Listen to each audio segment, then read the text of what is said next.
नमस्कार। आज एजबेस्टन में जो हुआ भारत बनाम इंग्लैंड टेस्ट मैच के दूसरे दिन, उस पर बात करते हैं। खेल का रुख काफी हद तक बदल गया लगता है। हाँ बिल्कुल। हमारे पास जो रिपोर्ट्स हैं वो शुभमन गिल की वो असाधारण पारी और मैच पर भारत की जो पकड़ बनी है उसका विश्लेषण करती हैं। तो आज समझने की कोशिश करते हैं कि दूसरे दिन क्या खास हुआ और इसके मायने क्या हैं।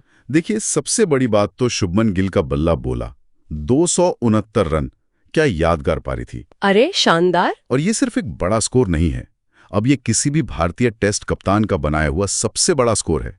उन्होंने सुनील गावस्कर का वो पुराना रिकॉर्ड पीछे छोड़ दिया। हाँ, वो रिकॉर्ड काफी सालों से था।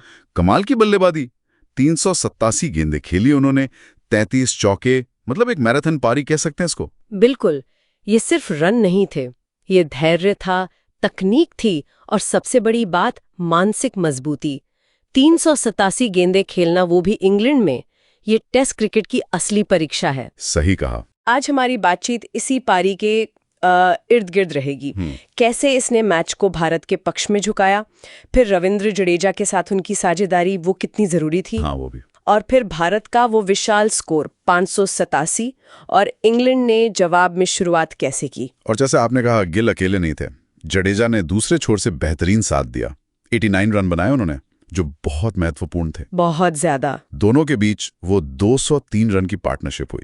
इसने तो इंग्लैंड के गेंदबाजों को जैसे पूरी तरह से थका दिया। बिल्कुल, और उनका मनोबल भी तोड़ा। और भारत का स्कोर पहुंच गया 587।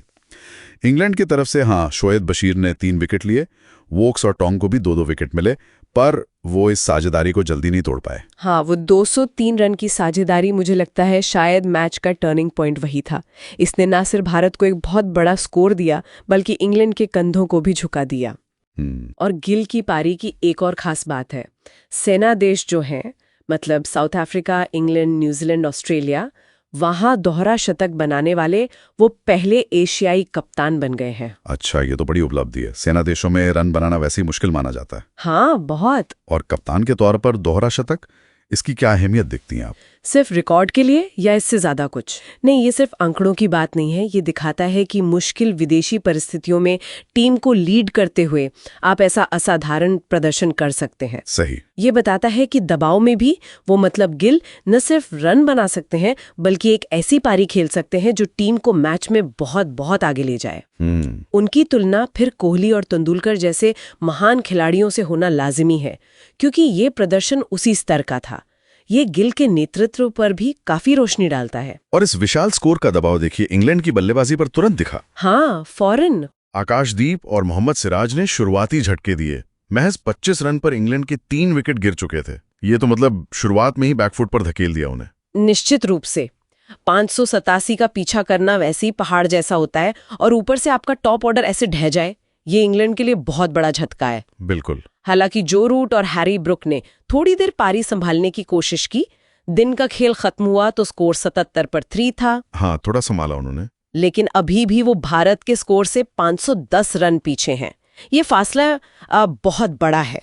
तो कुल मिलाकर देखें तो दूसरे दिन का सार यही है कि शुभमन गिल के उस ऐतिहासिक रिकॉर्ड तोड़ 269 रनों ने भारत को ड्राइवर सीट पर ला दिया है। एकदम स्कोरबोर्ड साफ बता रहा है, भारत 587, इंग्लैंड 77 और 510 रनों से पीछे।